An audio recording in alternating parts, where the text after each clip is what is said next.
Hello friends, அனைவருக்கும் மீனூஸ் கிச்சனின் அன்பான வணக்கங்கள். இன்றைக்கி நம்ம கிச்சனில் என்ன பார்க்க போகிறோம் அப்படின்னு பார்த்தீங்கன்னா, இன்றைக்கி காலிஃப்ளவர் வச்சு ரொம்ப ஸ்பைஸியாக இல்லாமல் சிம்பிளாக ஒரு பொரியல் தான் பார்க்க போகிறோம். அதாவது கிரேவி மாதிரி ஒரு பொரியல் பார்க்க போகிறோம். ரொம்ப ஸ்பைசியெல்லாம் கிடையாது, நார்மல் காரத்தோட பிள்ளைங்கள்லாம் சாப்பிட்ற மாதிரி நல்லா கலர்ஃபுல்லாக இருக்கக்கூடிய ஒரு காலிஃப்ளவர் இது கிரேவி தான் பார்க்க போகிறோம். பாருங்கள், இப்போ வந்து காலிஃப்ளவர் வந்து சின்ன சின்னதாக நறுக்கிட்டு உப்பு மஞ்சள் தூள் போட்டு லேசாக ஒரு கொதி போட்டு எடுத்து வச்சுருக்கேன். இப்போ இது பார்த்திங்கன்னா ஒரு பெங்களூர் தக்காளி எடுத்து வச்சுருக்கேன். உங்களுக்கு காரம் கம்மியாக வேணால் கம்மியாக போட்டுக்கோங்க. இது வந்து தனி மிளகாத்தூள் ஒரு 1/4 டீஸ்பூன் சேர்க்குறேன். அப்புறம் பார்த்திங்கன்னா அதே போல் ஒரு 1/4 டீஸ்பூன் மல்லித்தூள், அப்புறம் கொஞ்சம் சின்ன வெங்காயம் நறுக்கி கழுவி எடுத்து வச்சுருக்கேன். இதையும் சேர்த்துட்டு உங்களுக்கு இஷ்டமான பூண்டு போட்டுக்கலாம். இது கூட உப்பு மஞ்சத்தூள் சேர்த்துட்டு இது ஒரு நல்ல ஃபைன் பேஸ்ட்டாக அரைச்சிட்டு வந்துடுவோம். இதுக்கு வந்து தனியாக தக்காளி வெங்காயம் தாளித்து அது பிள்ளைங்க வந்து தக்காளி தோல்லாம் எடுத்து புறக்கி போடுவாங்க. அந்த மாதிரிலாம் இல்லாமல் நல்லா ஸ்மூத்தாக அரைச்சிட்டு இதை அப்படியே கிளந்து விட்டோம்னா அப்படி எடுத்து சும்மாவே சாப்பிட்டுக்கலாம். அந்த மாதிரி தான் நம்ம பண்ண போகிறோம். பார்ப்போம். இதை அரைச்சிட்டு வந்துடுறேன். இதுக்கு உப்பு மஞ்சத்தூள் சேர்த்து அரைச்சிட்டு வந்துடுறேன். இப்போ நம்மளோட வெங்காயம், தக்காளி, மல்லித்தூள், மிளகாத்தூள், உப்பு, மஞ்சத்தூள் எல்லாம் அரைச்சாச்சு. பாருங்கள், நான் கடாய் வச்சுட்டு ஒரு 2 ஸ்பூன் ஆயில் சேர்த்துருக்கேன். சிம்பிள் அண்ட் ஈஸியாக வேலை முடிஞ்சிடும்.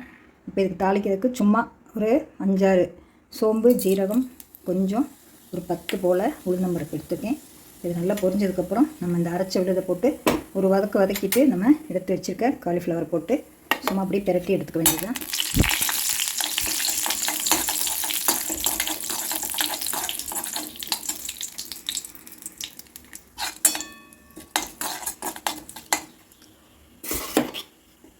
இந்த மசாலா போட்டு இதில் நல்லா இப்போ நம்மளோட தக்காளி வந்து நல்லா வந்துடுச்சு. அதாவது பச்சை வாசம் போக நடக்கினா சரிதான். தக்காளி, சின்ன வெங்காயம் இது எதுவுமே நமக்கு பிள்ளைங்க சாப்பிடும்போது வாயிலெல்லாம் மாட்டாது. ஏன்னா அவங்க எல்லாத்தையும் தக்காளி தோல்லாம் தனியாக பறக்கி போடுவாங்க. வெங்காயம் வாயில் பட்டுருச்சுன்னா அதுக்கு துப்பி விட்டுருவாங்க. இந்த மாதிரி செஞ்சு கொடுங்க. ஸ்கூலுக்கு கூட நீங்கள் இந்த மாதிரி பேக் பண்ணி கொடுக்கலாம். Easy and simple. நம்மளுக்கும் சாப்பிட்றதுக்கு இது நல்லாயிருக்கும். ஒன்றும் இல்லை, கருவேப்பிலை மட்டும்தான் போடுறேன். இஷ்டம்னா அதுவும் பிள்ளைங்க எடுத்து போட்டுருவாங்கன்னா போடாதீங்க. ஒரு 2 ஸ்பூன் ஆயில் கம்மி, மசாலா கம்மி, சிம்பிளான ஒரு பொரியல். இப்போ பாருங்கள், நம்ம எடுத்து வச்சுருக்க காலிஃப்ளவரை போட்டு நல்லா சுண்டனதுக்கப்புறம் நம்ம எடுத்துக்கலாம். சூப்பராக டேஸ்ட்டாக ரைஸ் சாதத்துலாம் ரொம்ப நல்லாயிருக்கும். ரசம் சாதம் எல்லாம் இதை எடுத்து அப்படியே சாப்பிட்லாம். நம்ம வந்து எதையுமே புறக்கிலாம் போட வேண்டியதில்லை. வாயில் மாட்டிடும் அப்படின்னு கவனமாகலாம் சாப்பிட வேண்டாம். பாருங்கள், எப்படி சூப்பர் நல்லா பிறண்டு வந்துச்சு பாருங்கள். பார்க்கும்போதே நல்ல எண்ணெயாக இருக்குது.